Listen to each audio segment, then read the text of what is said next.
ایک دن حضرت فاطمہ الزہرا رضی اللہ تعالیٰ عنہ اپنے بابا محمد مصطفیٰ صلی اللہ علیہ وسلم سے کہنے لگیں، ابا جان، میں رات کا کھانا نہیں کھاؤں گی جب تک جبرائیل علیہ السلام آ کر مجھے میری والدہ حضرت خدیجہ کا قبر میں اور ان کی روح کا حال نہ بتا دیں۔ رسول کریم صلی اللہ علیہ وسلم نے پھر حضرت جبرائیل علیہ السلام کو بلایا۔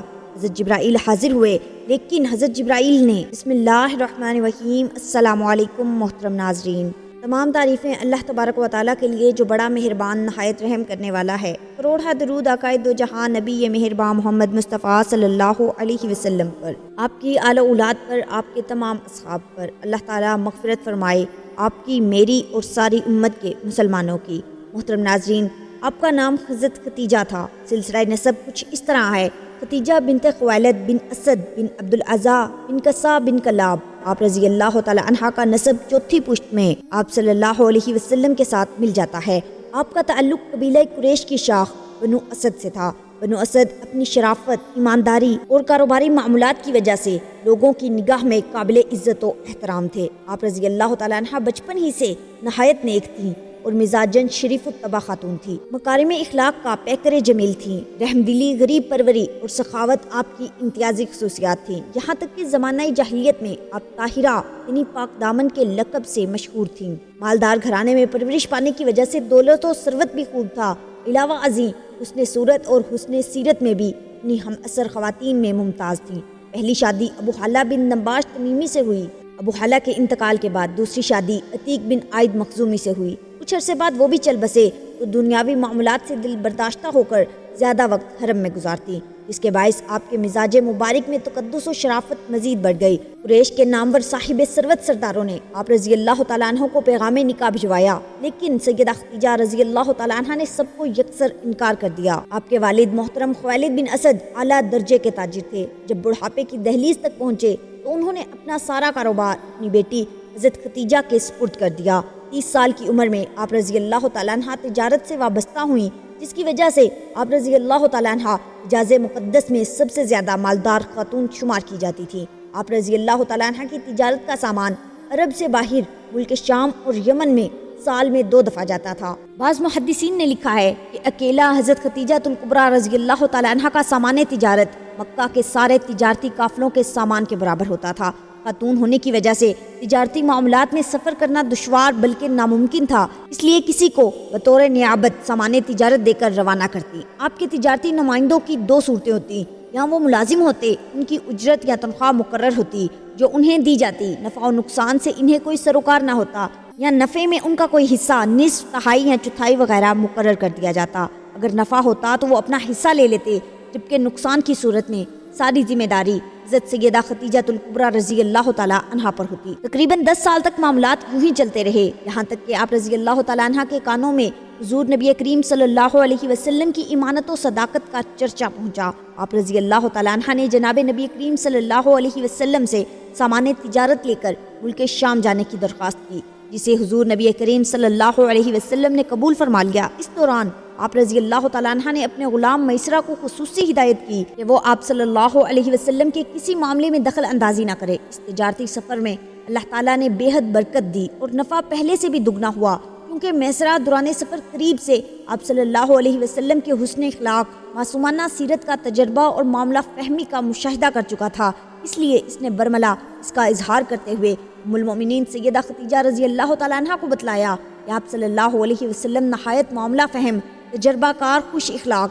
دیانت دار، ایماندار اور شریف النفس اور مدبر شخص ہیں۔ آپ صلی اللہ علیہ وسلم نے واپس پہنچ کر تجارتی معاملات کا عمدہ حساب پیش کیا، جس سے ام المؤمنین سیدہ خدیجہ رضی اللہ تعالیٰ عنہ بہت متاثر ہوئیں۔ ام المؤمنین سیدہ خدیجہ رضی اللہ تعالیٰ عنہ کی طرف سے نبی کریم صلی اللہ علیہ وسلم کی خدمت میں یعلا بن امیہ کی بہن نفیسہ بنت امیہ پیغام نکاح لے کر گئیں۔ نفیسہ کا بیان ہے، میں آپ صلی اللہ علیہ وسلم کے پاس آئی اور کہا کہ آپ نکاح کیوں نہیں کر لیتے؟ تو آپ صلی اللہ علیہ وسلم نے فرمایا، کس سے؟ تو میں نے کہا کہ اگر کوئی ایسی عورت آپ سے نکاح کرنے کی خواہش مند ہو جو ظاہری حسن و جمال اور طبعی شرافت کے علاوہ دولت مند بھی ہو اور آپ کی ضروریات کی کفالت کرنے پر بھی خوش دلی سے آمادہ ہو، تو آپ اس سے نکاح کر لینا پسند کریں گے۔ آپ نے دریافت کیا کہ ایسی کون خدا کی بندی ہو سکتی ہے؟ میں نے کہا، خدیجہ بنت خویلد۔ حضرت خدیجہ رضی اللہ تعالیٰ عنہ کو نبی کریم صلی اللہ علیہ وسلم سے شادی کے بعد کئی مراحل سے گزرنا پڑا، لیکن آپ رضی اللہ تعالیٰ عنہ نے کبھی تھکاوٹ محسوس نہیں کی، بلکہ ہر پیش آنے والے مسائل کو شرافت و سعادت کا باعث سمجھتی تھی۔ حضرت خدیجہ الکبریٰ رضی اللہ تعالیٰ عنہ ایک جزیرۃ العرب کی مالدار خاتون تھی، لیکن ان کو دولت کی محبت نہیں تھی بلکہ معنویت کو کسب کرنے کا ہدف تھا۔ انہوں نے شادی کے موقع پر فرمایا، میں اور میرا مال آپ صلی اللہ علیہ وسلم کی خدمت میں حاضر ہے، میری تمام چیزیں آپ کے اختیار میں ہیں، آپ میرے مال کو جہاں چاہیں خرچ کر سکتے ہیں۔ نبی کریم صلی اللہ علیہ وسلم نے حضرت خدیجہ الکبریٰ کے مال کو اسلام کی راہ میں خرچ کر دیا۔ نبی کریم صلی اللہ علیہ وسلم کو جب زبردستی شعیب ابی طالب میں جانا پڑا اور مشرکین نے مسلمانوں سے اقتصادی رابطہ قطع کر دیا تو حضرت خدیجہ رضی اللہ تعالیٰ عنہ نے تمام مال مسلمانوں کی نجات کے لیے خرچ کر دیا۔ شعیب ابو طالب میں کھانا بھیجنے کے لیے حکیم بن حزام کی خدمت حاصل کی گئی۔ ایک دفعہ حکیم بن حزام اپنے غلام کے ساتھ شعیب ابو طالب میں گندم لے جا رہے تھے کہ راستے میں ابو جہل مل گیا۔ ابو جہل نے اس سے کہا، یہ بنی ہاشم کے لیے کیا لے جا رہے ہو؟ مگر میں تمہیں ہرگز اجازت نہیں دوں گا، بلکہ تجھے مکہ میں رسوا کر دوں گا۔ ابو البختری ابو جہل کا بھائی پہنچ گیا۔ وہ ابو جہل سے کہتا ہے، یہ کھانا خدیجہ کا ہے، یا تم خدیجہ کا مال لے جانے سے منع کر رہے ہو؟ دوسرا شخص جو چھپ کر شعیب ابو طالب میں غذا پہنچاتا تھا وہ حضرت خدیجہ کا داماد حضرت ابو العاص تھا۔ ایک دن رسول خدا صلی اللہ علیہ وسلم نے اپنے اصحاب سے فرمایا، ابو العاص نے ہمارے داماد ہونے کا حق ادا کر دیا، کیونکہ جب ہم شعیب ابو طالب میں تھے تو وہ رات کو ہمارے لیے کھانا لاتا تھا۔ آج کل عورتوں کے لیے درس عبرت ہے جو مال و دولت کو جمع کرنے کے چکر میں ہیں۔ حضرت خدیجہ رضی اللہ تعالیٰ عنہ نے عمل سے ثابت کیا کہ خاندان کی سعادت و کرامت اور صداقت سے محروم لوگوں کی خدمت کرنے میں ہے۔ انبیاء کے اہداف میں سے ایک ہدف غریبوں اور محتاجوں کی مدد کرنا ہے۔ جب نبی کریم صلی اللہ علیہ وسلم نے دعوت اسلام دی تو یہی مظلوم اور فقیر افراد سب سے پہلے آپ صلی اللہ علیہ وسلم کی دعوت کو قبول کرنے والے تھے۔ بس حضرت خدیجہ رضی اللہ تعالیٰ عنہ اپنی زندگی میں یہ جملہ دہراتی تھیں، اے لوگو گواہ رہو، میں اور میرا مال محمد مصطفیٰ صلی اللہ علیہ وسلم کا ہے۔ میں وہ ہوں جس نے اپنا پورا مال محمد صلی اللہ علیہ وسلم کی خدمت میں حاضر کر دیا، اور حضور صلی اللہ علیہ وسلم نے بھی یہ مال فقراء اور اسلام کی راہ میں خرچ کر دیا۔ نبی کریم صلی اللہ علیہ وسلم اپنی بعثت کے پہلے سالوں میں یہ فرمایا کرتے تھے، خدیجہ کے مال سے بڑھ کر مجھے کسی اور مال میں نفع نہیں ہوا۔ اسماء بنت امیس حضرت خدیجہ رضی اللہ تعالیٰ عنہ کے آخری لمحات میں ان کے ساتھ تھیں۔ وہ کہتی ہیں، خدیجہ رو رہی تھی اور میں نے عرض کی، اے خدیجہ کیوں رو رہی ہو؟ تم تو نبی کریم صلی اللہ علیہ وسلم کی بیوی اور بہترین عورتوں میں سے ہو، تمہیں جنت کی بشارت دی گئی ہے۔ تو حضرت خدیجہ رضی اللہ تعالیٰ عنہ نے فرمایا، اے عاصمہ، میں اپنی بیٹی زہرا کے لیے رو رہی ہوں، کیونکہ میری بیٹی زہرا کو شادی کی رات ماں کی ضرورت ہوگی، میری بیٹی فاطمہ کی ماں اس وقت نہیں ہوگی۔ تو حضرت عاصمہ نے حضرت خدیجہ الکبریٰ رضی اللہ تعالیٰ عنہ سے عہد کیا کہ اس رات میں حضرت فاطمہ کے ساتھ رہوں گی۔ امام جعفر صادق نے فرمایا کہ نبی کریم صلی اللہ علیہ وسلم جب حضرت خدیجہ کو دفن کرنے کے بعد گھر تشریف لائے تو حضرت فاطمہ الزہرا رضی اللہ تعالیٰ عنہ آپ کے گرد چلنے لگیں اور پوچھتی ہیں، میری ماں کہاں ہے؟ نبی کریم صلی اللہ علیہ وسلم حیران تھے کہ کیا جواب دوں۔ تو جبرائیل علیہ السلام نازل ہوئے تو نبی کریم صلی اللہ علیہ وسلم سے فرمایا، یا رسول اللہ صلی اللہ علیہ وسلم، یہ کہہ دیں کہ تمہاری ماں جنت میں آسیہ اور مریم کے ساتھ ہیں۔ یہ سن کر حضرت بی بی فاطمہ الزہرا رضی اللہ تعالیٰ عنہ کو سکون آیا اور فرمایا، خداوند سلام ہے اور اس سے سلام ہے اور اسی کی طرف سلام ہے۔ جب حضرت خدیجہ رضی اللہ تعالیٰ عنہ پر نزا کا عالم طاری ہوا تو نبی کریم صلی اللہ علیہ وسلم نے فرمایا، کیا سکرات یعنی موت کی شدت تمہیں ناگوار ہے؟ واللہ تمہارے لیے یہ شدت بہت مفید ہے۔ ہاں، جب تم جنت میں اپنی سوتنوں کے پاس پہنچو تو انہیں میرا سلام کہنا۔ حضرت مریم بنت عمران، حضرت آسیہ بنت مزاحم اور حضرت ام کلثوم ہمشیرہ حضرت موسیٰ علیہ السلام کو میرا سلام پہنچانا۔ وہ بولی، بہت اچھا، آپ کا سلام پہنچایا جائے گا۔ اسے امام قرطبی نے سورہ تحریم کی تفسیر میں ذکر کیا۔ رائس البیان میں حضرت موسیٰ علیہ السلام کی ہمشیرہ کا نام مریم مرقوم ہے اور آپ کی والدہ کا نام لوحہ بنت بان بن لاد ابن یعقوب علیہ السلام ہے۔ حضرت خدیجہ الکبریٰ رضی اللہ تعالیٰ عنہ کے وصال کے بعد خاتون جنت سیدہ فاطمہ الزہرا رضی اللہ تعالیٰ عنہ عموماً مغموم رہتی تھیں۔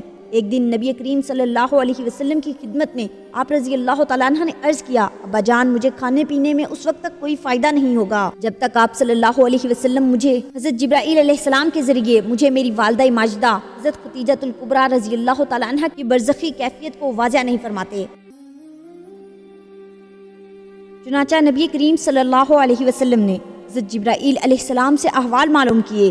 حضرت جبرائیل علیہ السلام نے کہا، حضرت خدیجہ الکبریٰ رضی اللہ تعالیٰ عنہ حضرت سیدہ سارہ اور حضرت سیدہ مریم کے درمیان بڑی عظمت و برتری کے ساتھ جلوہ افروز ہیں۔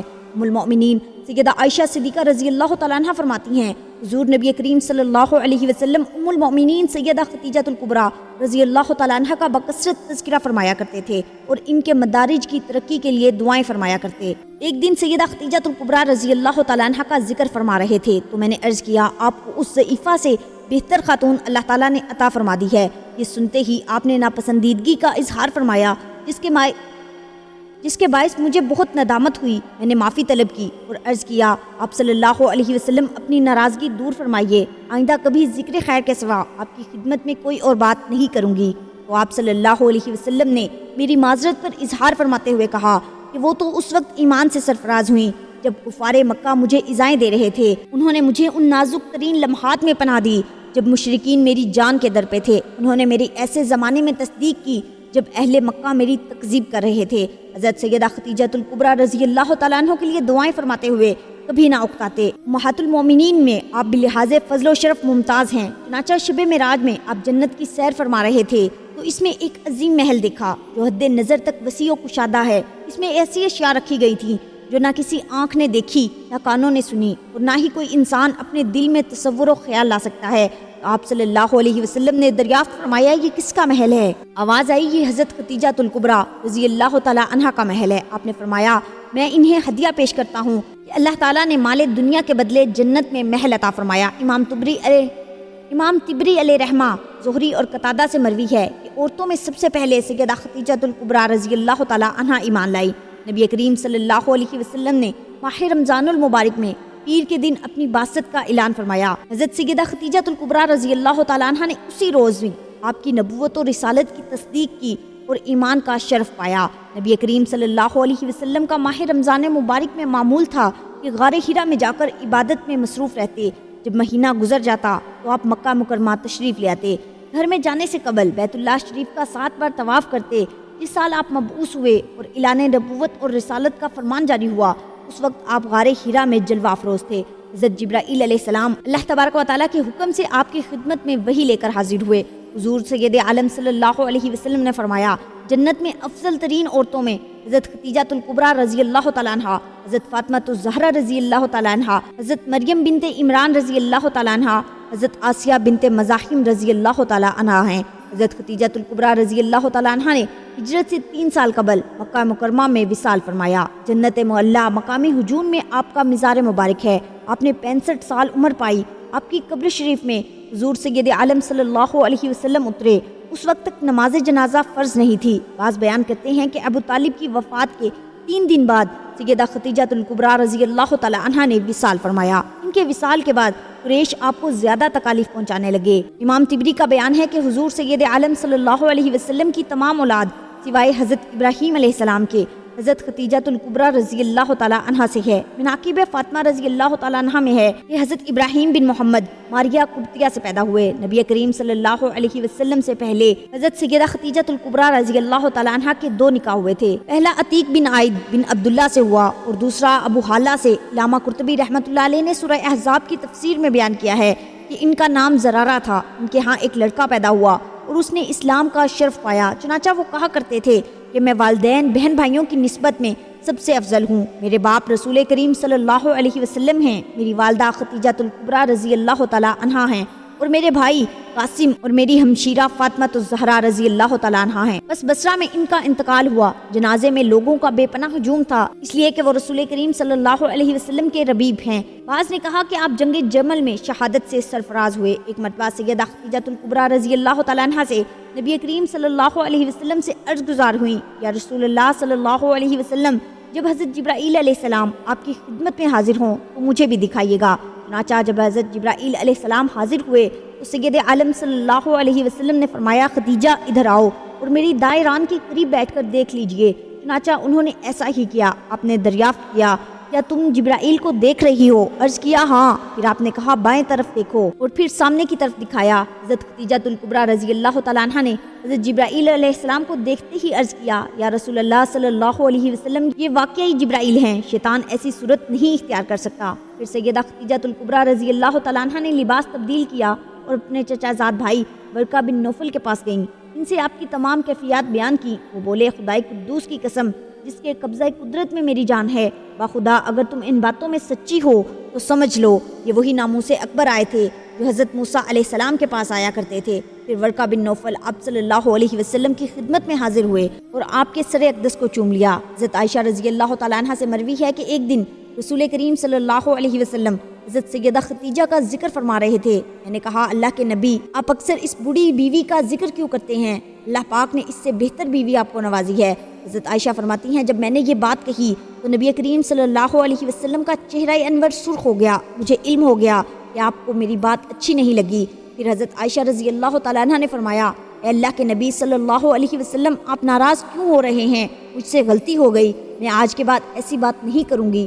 نبی کریم صلی اللہ علیہ وسلم نے حضرت عائشہ کو معاف کرتے ہوئے فرمایا، اے عائشہ، میں ختیجہ کو کیسے بھول سکتا ہوں؟ ختیجہ نے میرا اس وقت ساتھ دیا جب ہر طرف سے کفار مجھے تکلیفیں دے رہے تھے اور مشکلات پہنچا رہے تھے۔ ختیجہ اس وقت میرا سہارا بنی جب مشرکین مکہ میری جان لینے کے پیچھے پڑے تھے۔ تمام بیویوں میں سے حضرت محمد مصطفیٰ صلی اللہ علیہ وسلم اپنی پہلی بیوی حضرت ختیجہ رضی اللہ تعالیٰ عنہ کو اکثر یاد کیا کرتے، ان کے لیے اللہ سے مغفرت کی ہر وقت دعا کرتے۔ امام قرطبی اور ظاہری اور حضرت قتادہ بیان کرتے ہیں کہ حضرت ختیجہ رضی اللہ تعالیٰ عنہ نے اس وقت اسلام قبول کیا جب کوئی بھی عورت مسلمان نہ ہوئی تھی۔ نبی کریم صلی اللہ علیہ وسلم نے فرمایا، جنت میں داخل ہونے والی بہترین عورتیں یہ ہیں: حضرت ختیجہ بنت خویلد، فاطمہ بنت محمد، مریم بنت عمران اور آسیہ بنت مزاحم۔ حضرت ابراہیم علیہ السلام کے علاوہ نبی کریم صلی اللہ علیہ وسلم کو اللہ تبارک و تعالیٰ نے جتنی بھی اولاد عطا کی تھی وہ حضرت ختیجہ کے بطن سے تھی۔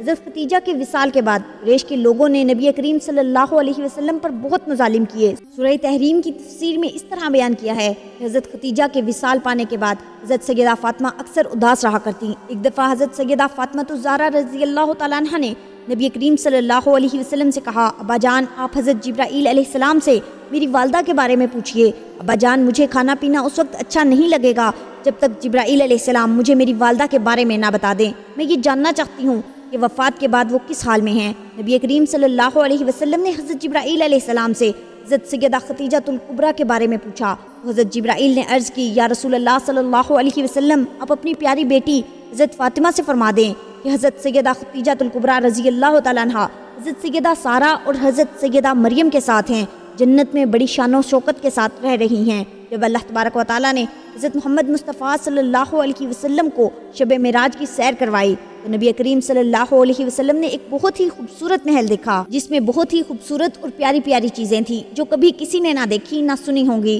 اور نہ ہی کبھی ایسی چیزوں کے بارے میں کسی کو گمان ہوا ہوگا۔ یہ محل دیکھ کر نبی کریم صلی اللہ علیہ وسلم نے حضرت جبرائیل علیہ السلام سے دریافت کیا، یہ محل کس کے لیے بنایا گیا ہے؟ حضرت جبرائیل نے عرض کی، اے اللہ کے نبی صلی اللہ علیہ وسلم، یہ محل اللہ تبارک و تعالیٰ نے آپ کی بیوی حضرت خدیجہ الکبریٰ رضی اللہ تعالیٰ عنہ کے لیے تیار کیا ہے۔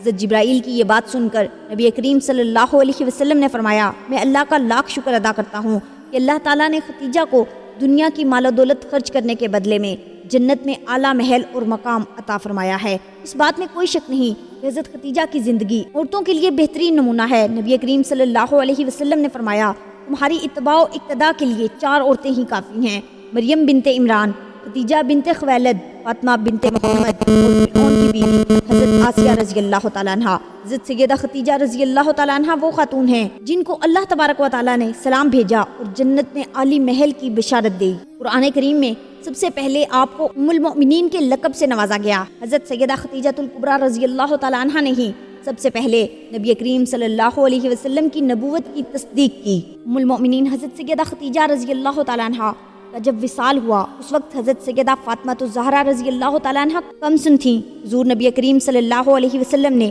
حضرت سیدہ خدیجہ کے وصال کے بعد ام المؤمنین حضرت سودا رضی اللہ تعالیٰ عنہ سے نکاح کیا، جنہوں نے حضرت سیدہ فاطمہ الزہرا رضی اللہ تعالیٰ عنہ کا بے حد خیال رکھا، اور ام المؤمنین حضرت سودا رضی اللہ تعالیٰ عنہ نے حضرت سیدہ فاطمہ الزہرا رضی اللہ تعالیٰ عنہ کو ہمیشہ اپنی حقیقی بیٹی ہی سمجھا، اور آپ رضی اللہ تعالیٰ عنہ نے ام المؤمنین حضرت سودا رضی اللہ تعالیٰ عنہ کو اپنی ماں سمجھا اور ہمیشہ ان کی خدمت کو اپنا شعار بنائے رکھا۔ حضرت سیدہ فاطمہ الزہرا رضی اللہ تعالیٰ عنہ کا جب نکاح ہوا تو ام المؤمنین حضرت عائشہ صدیقہ رضی اللہ تعالیٰ عنہ، جو کہ بظاہر آپ رضی اللہ تعالیٰ عنہ سے عمر میں چھوٹی تھی مگر ماں ہونے کا فرض بخوبی ادا کیا اور آپ رضی اللہ تعالیٰ عنہ کی شادی میں بھرپور حصہ لیا۔ ام المؤمنین سیدہ عائشہ صدیقہ رضی اللہ تعالیٰ عنہ فرماتی ہیں، جب حضرت سیدہ فاطمہ الزہرا رضی اللہ تعالیٰ عنہ کی شادی ہوئی تو ان کے لیے جو گھر تجویز کیا گیا اسے ہم نے بطخہ کے کنارے سے نرم مٹی منگوا کر اپنے ہاتھوں سے اس کا فرش بنایا اور کھجور کی چھال کے 2 تکیے تیار کیے، اور ہم نے حضرت سیدہ فاطمہ رضی اللہ تعالیٰ عنہ سے بہتر کسی اور کی شادی نہیں دیکھی۔ اس کے علاوہ حضرت سیدہ فاطمہ رضی اللہ تعالیٰ عنہ کے تعلقات اپنی دیگر ماؤں کے ساتھ بھی نہایت عمدہ تھے، اور آپ رضی اللہ تعالیٰ عنہ وقتاً فوقتاً ان کی خدمت میں حاضر ہوتی رہتی تھیں، اور وہ بھی آپ رضی اللہ تعالیٰ عنہ کے ساتھ نہایت عمدہ سلوک روا رکھتی تھیں، اور آپ رضی اللہ تعالیٰ عنہ کے احترام میں کوئی کسر باقی نہ چھوڑتی تھیں۔ حضرت علی رضی اللہ تعالیٰ عنہ فرماتے ہیں، نبی کریم صلی اللہ علیہ وسلم نے فرمایا، میری بیٹی فاطمہ رضی اللہ تعالیٰ عنہ قیامت کے دن یوں اٹھے گی کہ اس کے اوپر عزت کا جوڑا ہوگا جسے آب حیات سے دھویا گیا ہوگا، ساری مخلوق اسے دیکھ کر حیران ہوگی، پھر اسے جنتی لباس پہنایا جائے گا جس کا ہر حلہ 1000 حلوں پر مشتمل ہوگا، اور ہر ایک پر سبز خط سے لکھا ہوگا، محمد صلی اللہ علیہ وسلم کی بیٹی کو احسن صورت، اکمل ہیبت، تمام تر کرامت اور بے پناہ عزت و احترام کے ساتھ جنت میں لے جاؤ۔ بس آپ رضی اللہ تعالیٰ عنہ کو دلہن کی طرح سجا کر 70,000 حوروں کے جھرمٹ میں جنت میں لے جایا جائے گا۔ حضرت ابو ایوب انصاری رضی اللہ تعالیٰ عنہ سے روایت ہے، بروز حشر قیامت کی گہرائیوں سے ایک ندا دینے والا ندا دے گا، اے حشر والو اپنی نگاہوں کو نیچا کر لو تاکہ فاطمہ رضی اللہ تعالیٰ عنہ بنت محمد صلی اللہ علیہ وسلم پل صراط سے گزر جائیں۔ بس آپ رضی اللہ تعالیٰ عنہ پل صراط سے گزر جائیں گی، اور آپ رضی اللہ تعالیٰ عنہ کے ساتھ حورین میں سے چمکتی بجلیوں کی مانند 70,000 خادمائیں ہوں گی۔ حضرت ابو ہریرہ رضی اللہ تعالیٰ عنہ سے روایت ہے، حضور نبی کریم صلی اللہ علیہ وسلم نے فرمایا، انبیاء کرام قیامت کے دن اپنی سواری کے جانوروں پر سوار ہو کر اپنی قوم میں سے ایمان لانے والوں کے ہمراہ میدان محشر میں تشریف لائیں گے، اور حضرت صالح علیہ السلام اپنی اونٹنی پر جائیں گے اور مجھے براق پر لایا جائے گا جس کا قدم اس کی منتہائی نگاہ پر پڑے گا، اور میرے آگے میری بیٹی فاطمہ رضی اللہ تعالیٰ عنہا ہوگی۔ حضرت علی رضی اللہ تعالیٰ عنہ سے مروی ہے، نبی کریم صلی اللہ علیہ وسلم نے فرمایا، قیامت کے دن مجھے براق پر اور فاطمہ رضی اللہ تعالیٰ عنہ کو میری سواری غدبہ پر سوار کیا جائے گا۔ محترم ناظرین، اللہ تبارک و تعالیٰ ہمیں دین کی صحیح سمجھ عطا فرمائے اور ہمیں ان برگزیدہ ہستیوں کے نقش قدم پر چلنے کی توفیق عطا فرمائے۔ محترم ناظرین، امید کرتی ہوں آپ کو آج کی ویڈیو پسند آئی ہوگی۔ ویڈیو اچھی لگے تو اسے لائک اور شیئر ضرور کیجئے، اور کمنٹ باکس میں اللہ تعالیٰ کے 99 ناموں میں سے ایک نام ضرور ٹائپ کریں۔ ملتے ہیں اگلی ویڈیو میں، تب تک کے لیے اللہ نگہبان۔